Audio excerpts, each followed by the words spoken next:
मुश्ताक साहब, आप इसको लेबर विंग को और ज्यादा स्ट्रेंथन करें। इसमें जो मुल्क के मेहनत कश हैं, इस मुल्क के जो रीढ़ की हड्डी की हैसियत रखते हैं मजदूर, आप उनको और ज्यादा मुस्लिम लीग नून के फोल्ड्स में लेकर आए और अपने इस विंग को और ज्यादा मुतहरक करें और मुल्क के कोने कोने तक इसको आप पहुंचाएं।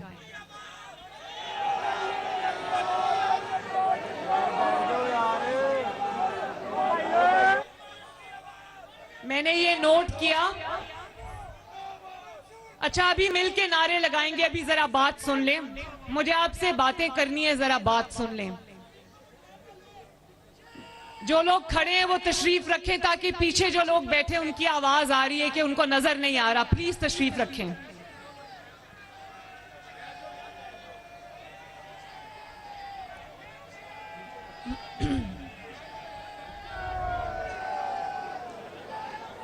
मुझे इस बात का इल्म है कि इतने मुश्किल और सख्त मुआशी हालात के बावजूद वजीर आजम शहबाज शरीफ साहब ने जो मिनिमम वेज है उसको 35,000 तक मुकर्रर किया है।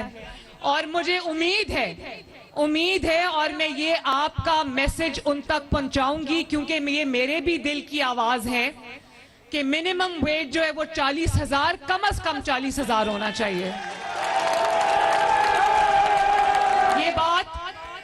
ये बात मैं इंशाल्लाह इसहाक डार साहब तक भी पहुंचाऊंगी, वजीर आजम साहब तक भी पहुंचाऊंगी, और मैं कोशिश भी करूंगी। ये भी बहुत कम है, क्योंकि मेरा ख्याल है कि जितनी पाकिस्तान की तरक्की में, पाकिस्तान के चलने में मजदूर का हाथ है, इतना शायद मेहनत किसी और की नहीं है। अभी मैं सऊदी अरब उम्रे के लिए गई मियां साहब के साथ, तो वहां पर मैंने पाकिस्तानियों को मेहनत करते देखा, मैंने उनको सड़कें बनाते देखा, मैंने उनको कारखानों में काम करते देखा, मैंने उनको जो हरमैन शरीफैन है वहां पर देखा। इतनी जांफशानी से, इतनी मेहनत से, इतनी लगन से काम करते हैं।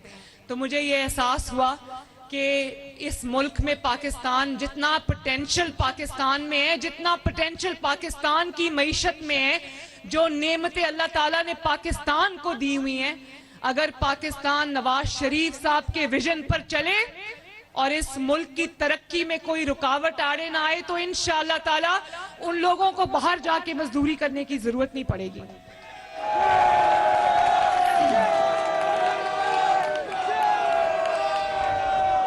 और मेरे भाइयों और बहनों, ज्यादा दूर की बात नहीं है, ज्यादा पुरानी बात नहीं है, ये 2017 की बात है।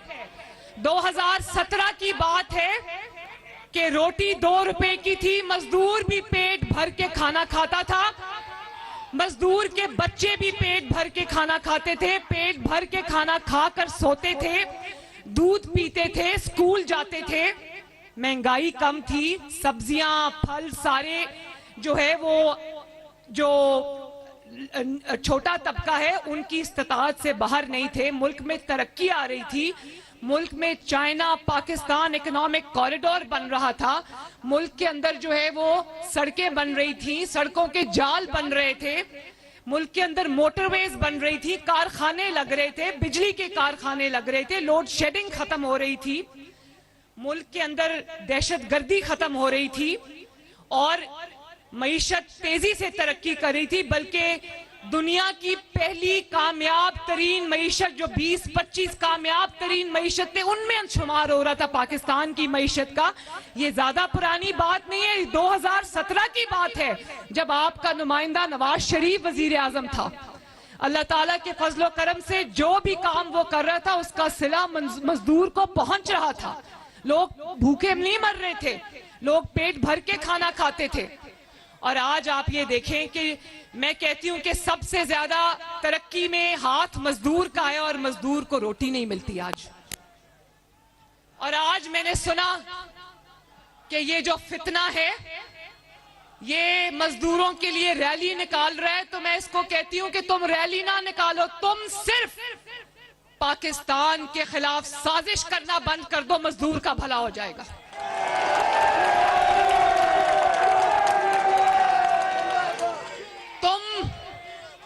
साजिशी तरीकों से अपने इक्तदार के रास्ते खोलना बंद करो, मजदूर की रोटी ठीक हो जाएगी इंशाल्लाह। और ये मैं आपको बताऊं, ये मैं आपको बिल्कुल खुदा लगती बात कह रही हूं, इस मुल्क के अंदर इतना पोटेंशियल है, इस मुल्क के अवाम के अंदर इतना पोटेंशियल है, इस मुल्क की तरक्की में एक शख्स हाइल है, उसका नाम है इमरान खान। और मैं आपको ये बात सिर्फ इसलिए नहीं कह रही कि वो मेरा सियासी मुखालिफ है, सियासी तो वो नहीं है, वो दहशतगर्द है। जो हमारे मजहब के अंदर फितने की डेफिनेशन है ना, आप वो उठा के देख लो, वो इमरान खान पे फिट आती है। मुल्क की तरक्की में एक ही चीज रुकावट है, मैं जीत जाऊं मैं तब मुल्क की तबाही करूंगा, मैं हार जाऊं मैं तब मुल्क को चलने नहीं दूंगा। उस शख्स का नाम है इमरान खान। खुदा के वास्ते इस मुल्क पर रहम करो।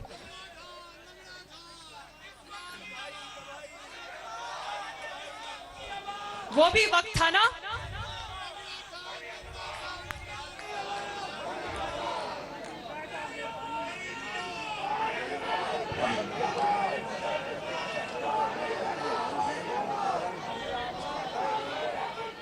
मेरे भाइयों और बहनों, वो भी वक्त था ना जब डॉलर 97, 98 और 100 रुपए का था, वो वक्त था ना। और 2013 से लेकर 2018 तक, 2017 तक जब नवाज शरीफ साहब ऑफिस में थे, प्राइम मिनिस्टर थे, आटे की कीमत उन्होंने मजदूर के लिए 35 रुपए से बढ़ने नहीं दी। चीनी की कीमत उन्होंने अल्लाह ताला के फजलो करम से मजदूर के लिए 50 रुपए से बढ़ने नहीं दी। सब्जियों की, फलों की कीमतें उन्होंने मजदूर के लिए बढ़ने नहीं दी। वो एक ही बात करते थे कि इस मुल्क का गरीब और मजदूर जो है वो पेट भर के खाना खाए। और इस मुल्क में जो सड़कें बन रही थी, जो मोटरवेज बन रही थी, जो मेट्रो बस बन रही थी, जो ऑरेंज लाइन बन रही थी, जो तरक्कियाती मंसूबे बन रहे थे, उसका फायदा किसको हो रहा था? उसका फायदा पाकिस्तान के मजदूर को और गरीब को हो रहा था। फिर किसको तकलीफ हुई? किसको तकलीफ हुई? आज अगर 2 रुपए की रोटी 25 रुपए की है, 20 रुपए की है, तो किसको इल्जाम देना है? आज अगर वो 97 पे जो डॉलर था, आज जो 297 रुपए का है, तो किसको इल्जाम देना है? 280 रुपए का, किसको इल्जाम देना है?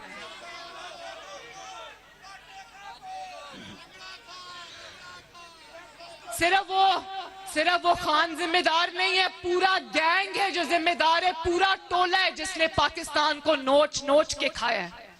और मैं अभी वो बात करूंगी, वो बात करनी पड़ेगी कि ये मुल्क आगे क्यों नहीं बढ़ रहा, ये मुल्क पीछे की तरफ क्यों जा रहा है। ये बात आज मुझे करनी पड़ेगी और ये बात मुझे आपसे करनी पड़ेगी, ताकि आपको ये पता चले कि आपके मुल्क की जड़ों को खोखला कौन कर रहा है, आपके मुल्क को गिद्धों की तरह नोच नोच के कौन खा रहा है और उसकी क्या वजह है। आपको याद होगा ये जो गैंग है जिसका सरबराह सरगना इमरान खान है और जिसमें तरह तरह के पाकिस्तान का करप्ट तरीन जो शख्स उठा के देख लो वो इस गैंग में शामिल है। चाहे वो साकिब निसार हो या वो जनरल फैज हो या वो जस्टिस या वो इनका कोई भी आलाकार हो, जिसको उठा के आप देखेंगे वो शख्स पाकिस्तान का करप्ट तरीन फर्द निकलेगा जो इसके साथ शामिल है।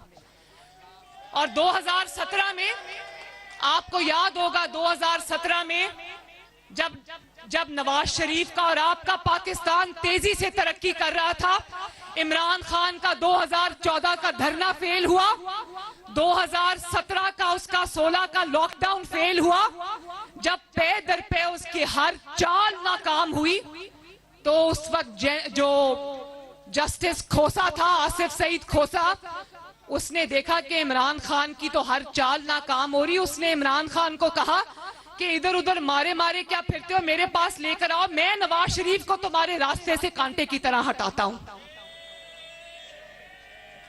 और फिर आपने देखा कि नवाज शरीफ साहब को एक इकामा पर निकाल दिया गया, तो यकीन मानो उसका नवाज शरीफ को नुकसान कम हुआ, पाकिस्तान को नुकसान ज्यादा हुआ।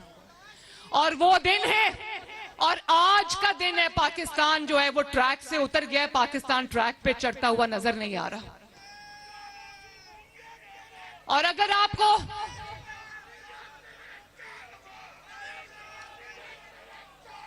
और आप ये देखो कि ये उनको नजर आ रहा था कि मुल्क तरक्की कर रहा है, उनको नजर आ रहा था मुल्क तरक्की कर रहा है, लेकिन किसी को एक्सटेंशन चाहिए थी, किसी ने वजीर आजम बनना था, किसी ने कुछ करना था। तो ये इनका जो इस टोले का जो आपस में ये एक दूसरे के बेनिफिशरीज थे, इन्होंने मुल्क का इतना बड़ा नुकसान कर दिया कि मुल्क आज, मेरा मुल्क, आपका मुल्क आज संभलने में नहीं आ रहा।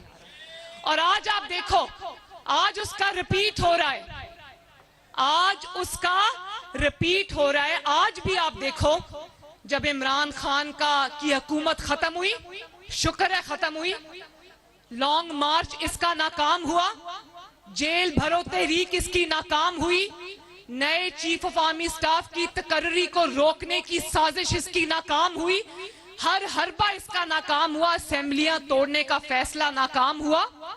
तो आज आप देखें, एक नई जुडिशियल एस्टैब्लिशमेंट आ गई है इसको बचाने के लिए।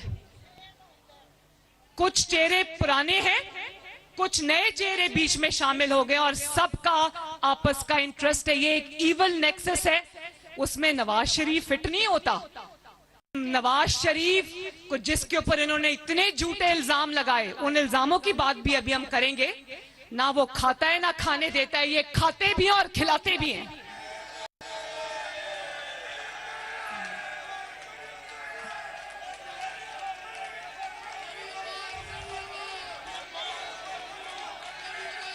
और आज आप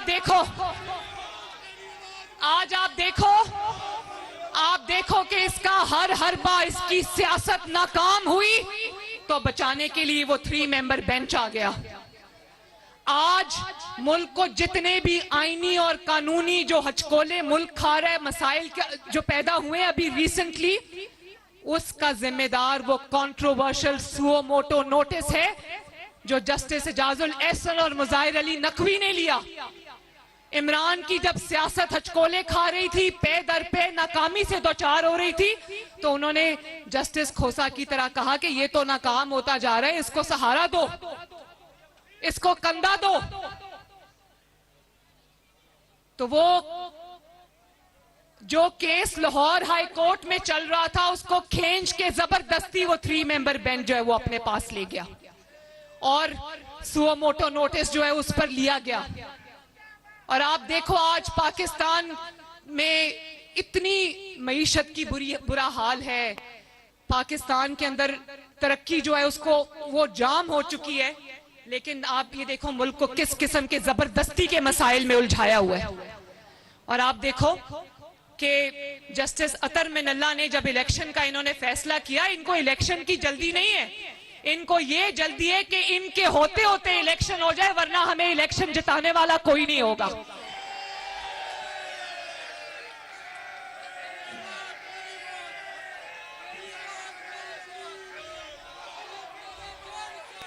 और आप देखो, ये साजिश को देखो, इस साजिश को समझने की जरूरत है।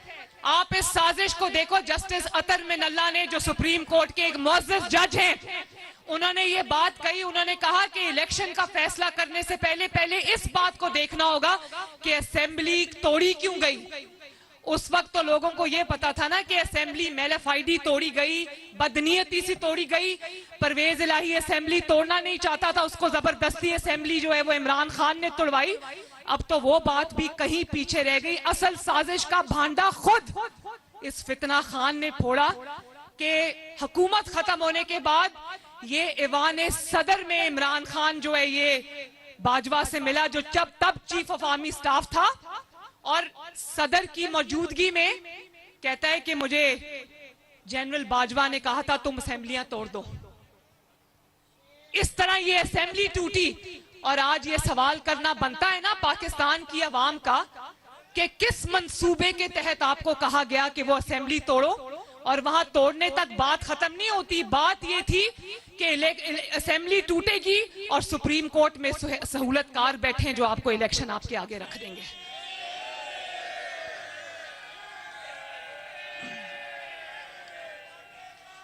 और फिर इस नाइंसाफी की वजह से, इस साजिश की वजह से, देखें, इस साजिश की वजह से ये जो नाइंसाफियां हुई, जिस तरह से सुओ मोटो लिए गए, जिस तरह से कानून का, आइन का, इंसाफ का तमाशा बना के रख दिया गया, उस पे सिर्फ अवाम नहीं बोले, उस पे सिर्फ सियासतदान नहीं बोले, उस पे सुप्रीम कोर्ट के अपने ब्रदर जजेस बोल उठे, चीख उठे कि ये क्या हो रहा है। सुप्रीम कोर्ट के अंदर इतनी बड़ी रिवोल्ट खड़ी हो गई, इतनी बड़ी सुप्रीम कोर्ट के अंदर जो है वो जंग शुरू हो गई कि पाकिस्तानी कौम का सर शर्म से झुक गया।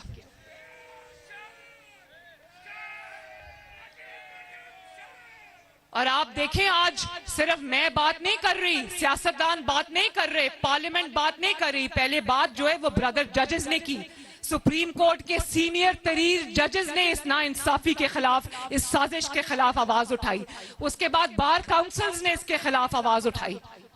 पहले तो अवाम के सामने ये आना चाहिए ना कि जनरल बाजवा साहब, जिसको आप मीर जाफर कहते थे, जानवर कहते थे, जिसको आप गद्दार कहते थे, उसके कहने पर आपने असेंबली क्यों तोड़ी? और क्या असेंबली तोड़ने तक प्लान था? नहीं, प्लान आगे तक था कि तुम असेंबली तोड़ो, ये 3 मेंबर बेंच तुम्हें इलेक्शन देगा। आज जब नया इलेक्शन होने जा रहा है, नया जनरल इलेक्शन अक्टूबर में होने जा रहा है, तो अब आरटीएस नहीं बिठा सकते, तो इमरान खान के सहूलतकारों ने उसको लाने का ये मंसूबा बनाया है। इंशाअल्लाह ताला ये मंसूबा अब तुम्हारा, वो कहते हैं ना, पेपर आउट हो गया, ये मंसूबा तुम्हारा कामयाब नहीं होने देंगे इंशाअल्लाह ताला।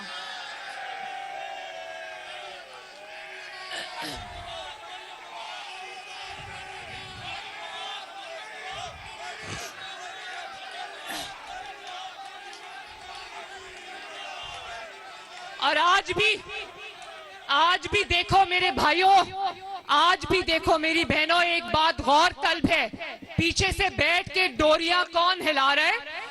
वो साकिब निसार जो रिटायर हो गया है, लेकिन इमरान खान को लाने के लिए एड़ी चोटी का उसने पीछे से बैठ के भी जोर लगाया हुआ है। आप ये देखो, अल्लाह ताला का कानून देखो, कुदरत का मकाफात अमल देखो। जिस शख्स ने नवाज शरीफ को बेटे से तनख्वाह ना लेने पर वजीर आजम के दफ्तर से निकाला, आज उसका अपना बेटा 1 करोड़ 20 लाख रुपया रिश्वत लेता हुआ पकड़ा गया।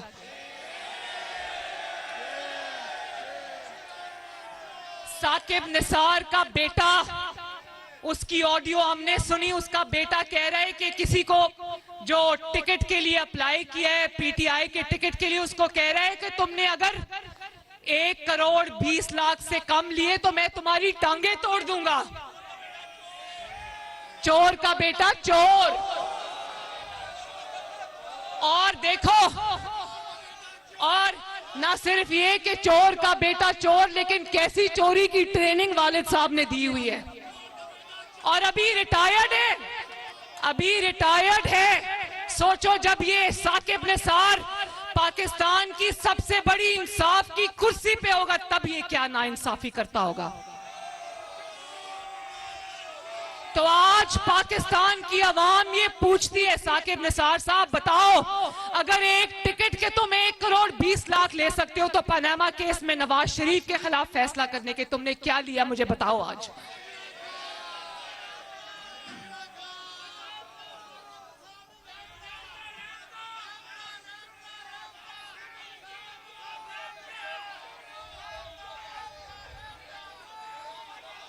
और आपको याद होगा जब मेरे खिलाफ साकिब निसार की कोई वो ऑडियो आई थी, जिसमें उसने कहा कि मरियम को ठोक दो, यानी कि मरियम को उड़ा दो, मरियम को मार दो, क्योंकि वो तुम्हारा चेहरा रोज आके अवाम के साथ एक्सपोज करती है। उसको ठोक दो का लफ्ज इस्तेमाल किया और कहा कि मरियम बड़ी सख्त जुबान बोलती है, और इस तरह की बातें की। तो आज उसके बेटे की ऑडियो में उसके बेटे की जुबान सुनी आपने? शर्म से सर झुक जाते हैं। बाहर से पढ़ के आया है, वो भी हमारे खर्चे के ऊपर, और उसकी जुबान सुने जरा। गाली दिए बगैर उसकी कोई बात कंप्लीट नहीं होती।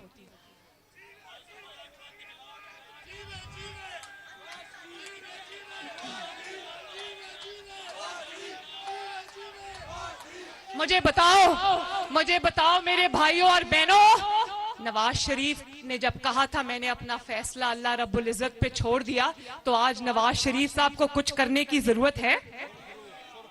ये खुद भी बोल रहे हैं, इनके साथी भी बोल रहे हैं और इनके बच्चे भी बोल रहे हैं। और उस मुल्क का हाल देखो, दुनिया के मुहज्जब मुल्कों में जो तरक्की करती हुई कौमें, वहां पर अदालतों में जाके देखो, वहां पर कॉन्स्टिट्यूशन पे फैसले होते हैं, आइन पे फैसले होते हैं, कानून पर फैसले होते हैं, मेरिट पर फैसले होते हैं। यहाँ कैसे फैसले होते हैं? यहाँ फैसले सासों के कहने पे होते हैं, यहाँ फैसले दामादों के कहने पे होते हैं, यहाँ फैसले बेटों की रिश्वतों पर होते हैं।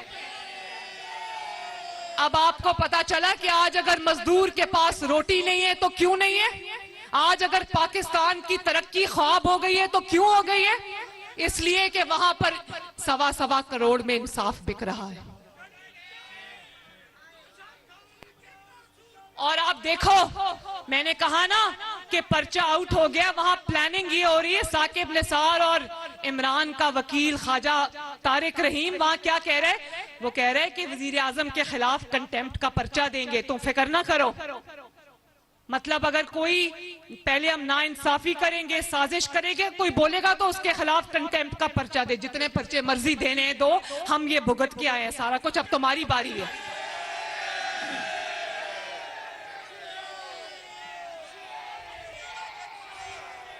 और देखें, और आप देखें कि चीफ जस्टिस उमर अता बंदयाल साहब की सास कह रही है, उसकी सास कह रही है कि मैं इमरान के लाहौर के जलसे में गई थी, लाखों लोग थे, तो लाखों लोग थे, इसी तरह हर शहर में लाखों लोग उमर अता बंदयाल साहब के लिए दुआएं कर रहे हैं।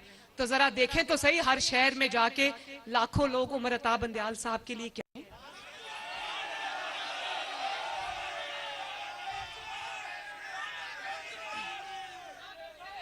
और फिर जब ये ऑडियोज बाहर आई तो कहते हैं कि ये किसी की जाती कॉन्वर्सेशन है, किसी की जाती बातें ये क्यों टैप हुई और ये क्यों सामने आई।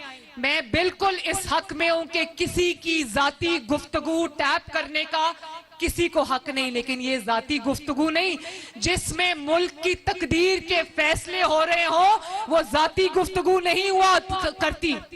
जो चीफ जस्टिस की सास साहिबा हैं और उसके साथ जो ख्वाजा तारिक रहीम साहब की वाइफ हैं, वो गाजर का हलवा बनाने की तरकीब नहीं डिस्कस कर रही थी जाती गुफ्तगू के अंदर। वो बता रही थी कि साजिश किस तरह होनी है और इमरान को किस तरह वापस लेकर आना है। ये जाती गुफ्तगू नहीं होती आपके पास, क्योंकि इन ऑडियोज का जवाब नहीं है। इन ऑडियोज के अंदर जो इतने बड़े बड़े इंकशाफात हुए हैं उनका आपके पास जवाब नहीं है। तो अब आप इस बात पे आ गए हैं कि ऑडियोज क्यों रिलीज हुई। आप इस बात को नहीं देख रहे कि आपका घर का हर फर्द शामिल है इन फैसलों में और इन साजिशों में। आपको कौम को जवाब देना पड़ेगा, आपको 22 करोड़ को जवाब देना पड़ेगा, आपको इस मुल्क के मजदूरों को, भूखे मजदूरों को जवाब देना पड़ेगा।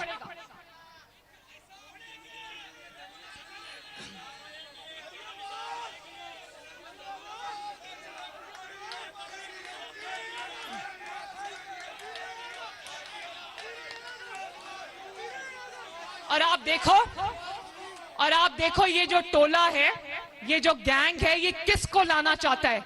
जो आरटीएस बिठाकर जब हुकूमत में आया तो उसने मुल्क की मईशत का बेड़ा गर्क कर दिया, पाकिस्तान के ताल्लुकात पूरी दुनिया से तबाह कर दिए। आज जहां भी शहबाज शरीफ साहब जाते हैं, लोग कहते हैं पहले हमें ये गारंटी दो कि इमरान खान तो वापस नहीं आएगा। एक मुल्क को दूसरे मुल्क से लड़ा दिया, ये था उस आदमी का विजन। आज उसकी लाई हुई महंगाई और तबाही को हम ठीक करने की दिन रात कोशिश कर रहे हैं। वक्त लगेगा इंशाअल्लाह ताला, लेकिन पाकिस्तान इस बहरान से बाहर आएगा। और मैं उमर अता बंदयाल साहब से ये पूछती हूँ, मैं 3 मेंबर बेंच से ये पूछती हूँ कि आप किसके लिए कर रहे हो? ऐसे शख्स के लिए ये कर रहे हो जिसके पास ना किरदार है ना कारकर्दगी है। आप सिर्फ इसलिए जस्टिस मुजाहिर अली नकवी और जस्टिस इजाजुल एहसन को आप कटहरे में खड़ा नहीं करते क्योंकि आपकी मेजॉरिटी जो है वो कम हो जाती है सुप्रीम कोर्ट में। आप इंसाफ की सबसे बड़ी कुर्सी पर बैठे। और ये भी मैं आपको बता दूं, ये जंग इस 3 मेंबर बेंच की सुप्रीम कोर्ट के जो मेंबर बेंच है, इनकी शहबाज शरीफ साहब से नहीं है, ये इनकी अगली तकरीरियां रोकने की है, क्योंकि ये सब एक गिरोह है जो ये समझता है कि अगर इनका बंदा ना आया तो इनकी जो पूछगिछ है वो शुरू हो जाएगी। ये सब एहतसाब से बचना चाहते हैं, समेत इमरान खान। आप देखें, इमरान खान तो आपको नजर आ जाता है ना, वो काली बाल्टी सर पे फेंक के रोज निकल पड़ता है। यकीन मानो, बतौर सियासी वर्कर मुझे शर्म आती है जब मैं देखती हूं कि कोई ऐसा शख्स जो अपने आप को सियासी लीडर कहता है, वो अब काले डब्बे में अपना मुंह डाल के तो आ जाता है। ये जो मनाजिर है ना, ये काली बाल्टी, काला डब्बा, उसमें 2 आंखें बनी हुई हैं, ये दुनिया में कभी किसी ने नहीं देखे। लीडर सीना तान के पेश होते हैं।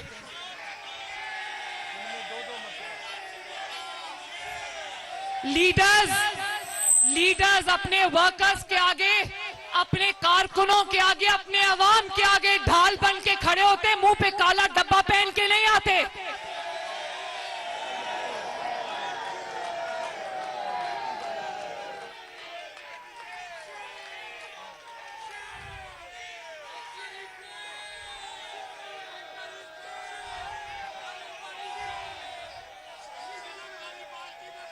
किस शख्स को तुम हमारे सरों पर दोबारा मुसल्लत करना चाहते हो? उस शख्स को जो जब नशा करता है तो उसको समझ नहीं आती कि वो बोल क्या रहा है। और आप देखो कि पहले जब इस्तीफे दिए तो अदालत पहुंच गए कि हमारे इस्तीफे मंजूर किए जाएं। अब अदालत जा रहे हैं कि हमारे इस्तीफे नामंजूर किए जाएं। पहले असेंबली तोड़ी और बड़ी रौनक के साथ तोड़ी, अब सुप्रीम कोर्ट जाने वाले हैं कि हमारी असेंबलियां बहाल की। क्यों किए जाएं भाई? ये मुल्क तुम्हारे वालिद साहब का मुल्क है।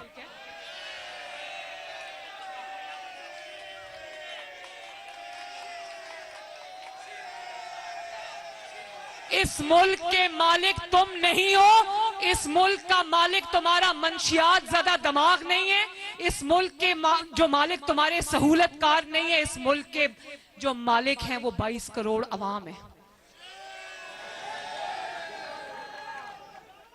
और आप ये देखो,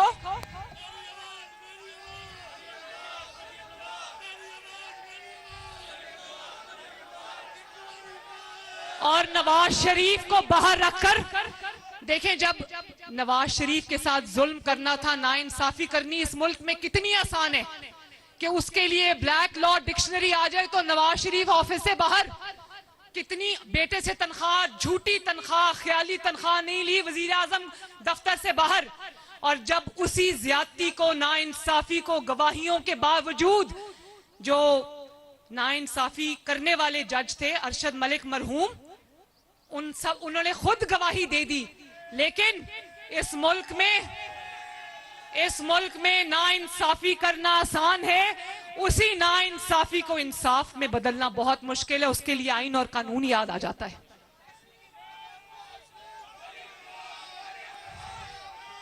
मैंने कहा था ना, नवाज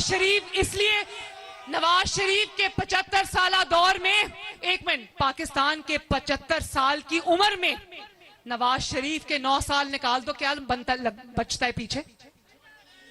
खंडरात बचते हैं पीछे।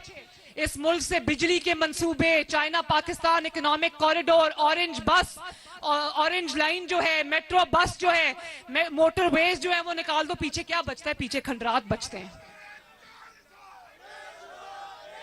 नवाज शरीफ ने, अगर देखो, नवाज शरीफ के 9 साल में नवाज शरीफ ने अल्लाह के फजल करम से पाकिस्तान को इतना कुछ दिया, तो पाकिस्तान के जो पीछे 65 साल बचते उसमें क्यों नहीं किसी ने कुछ कर लिया?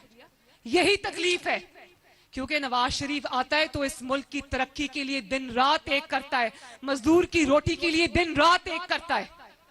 और वो क्या करता है? जब वो आरटीएस बिठा के आता है तो वो घड़ियां बेचने का कारोबार शुरू कर देता है। वो घड़ियां बेचने का कारोबार शुरू कर देता है और उसके बाद उसकी बीवी जो है पिंकी पीरनी, वो एक अलग दुकान खोल लेती है। एक फाइल के 5-5 कैरेट के हीरो की अंगूठियां वो रिश्वत में लेती है।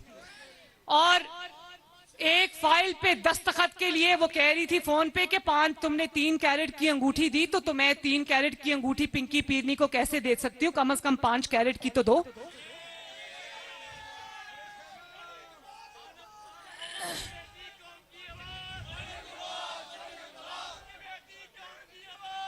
तो बात ये कि जिसको चोर चोर कहा वो सादिक और अमीन निकला। अल्लाह ताला ने उसको सच्चा साबित किया, और जो चोर चोर कहने वाले थे उनकी औलादें भी चोर निकली।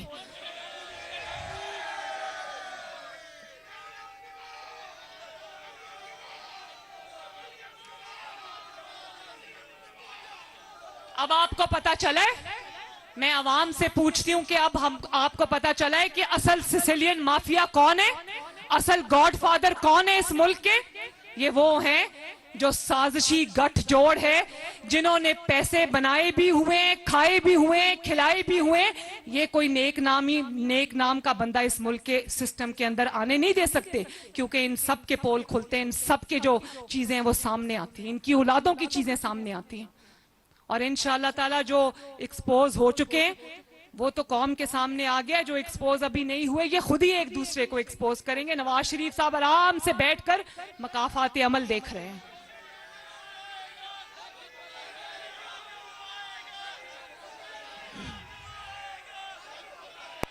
और फिर आप ये देखो, पार्लियामेंट ने एक कानून बनाया, पार्लियामान ने, नेशनल असेंबली ने, जो आपकी नुमाइंदा असेंबली है, आपके नुमाइंदों ने एक कानून बनाया। वो फर्ज पूरा कर रहे थे जो आईने पाकिस्तान ने आपके नुमाइंदों को पार्लियामेंट को सौंपा है, और वो है कानून बनाना। वो कानून बना रहे थे, लेकिन वो कानून भी इस 3 मेंबर बेंच को मंजूर नहीं। उसकी वजह यह है कि वो कानून सुप्रीम कोर्ट को स्ट्रांग करता है, सुप्रीम कोर्ट को मजबूत बनाता है, लेकिन साजिशों को जो है वो एक्सपोज करता है, साजिशों को वो खत्म करता है, वन मैन शो को वो खत्म करता है। वो कहते हैं ना, पॉलिटिशियन इन रोब्स, जो पॉलिटिशियन ने यूनिफॉर्म पहना होता है ना इनका जजेस का, ये सुप्रीम कोर्ट के अपने जजेस के अल्फाज हैं, पॉलिटिशियन इन रोब्स। तो आपको इस कानून की इसलिए तकलीफ है कि वो कानून जो है वो आपकी वन मैन शो को खत्म करता है, आपकी नाइंसाफियों को खत्म करता है। तो आप जो मर्जी कर लें, पार्लियामेंट को हक दिया है, पार्लियामेंट को आईन ने ये हक दिया है कि वो आपके लिए, इस मुल्क के लिए, इस मुल्क की बेहतरी के लिए लॉज बनाए, इस मुल्क की बेहतरी के लिए कानून बनाए। वो तो बना के रहेगी और इंशाल्लाह वो इम्प्लीमेंट भी होंगे, आपको करने पड़ेंगे।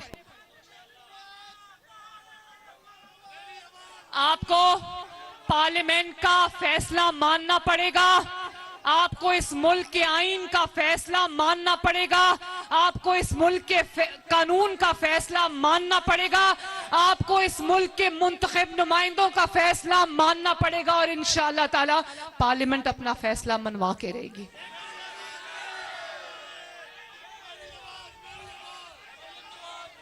क्योंकि इस मुल्क का जो आईन है वो भी सुप्रीम है, और इस मुल्क का जो आईन ने ताकत दी है पार्लियामेंट, वो भी सुप्रीम है, और उसकी बात आपको माननी पड़ेगी। कौम नजर रख के बैठी है, कौम नजर रख के बैठी है कि ये क्या फैसले करते हैं, लेकिन मैंने नहीं देखा कि फैसलों से पहले इस कदर किसी की नामोशी हो गई हो। कोई भी इज्जतदार शख्स होता, इतने संगीन इल्जामात लगे, इतने संगीन सबूत सामने आए, कोई भी इज्जतदार शख्स किसी मुहज्जब मुल्क में होता तो इस्तीफा दे।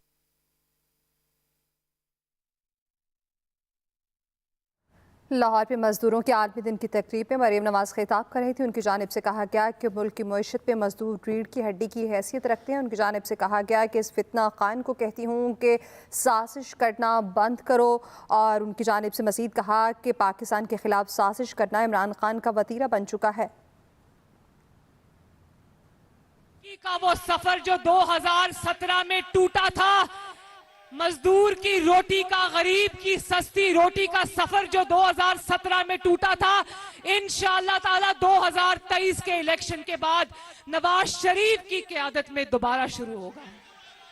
अल्लाह ताला आप सबका हामी और नासिर हो। लेबर विंग जिंदाबाद, पाकिस्तान मजदूर मेहनत कश जिंदाबाद।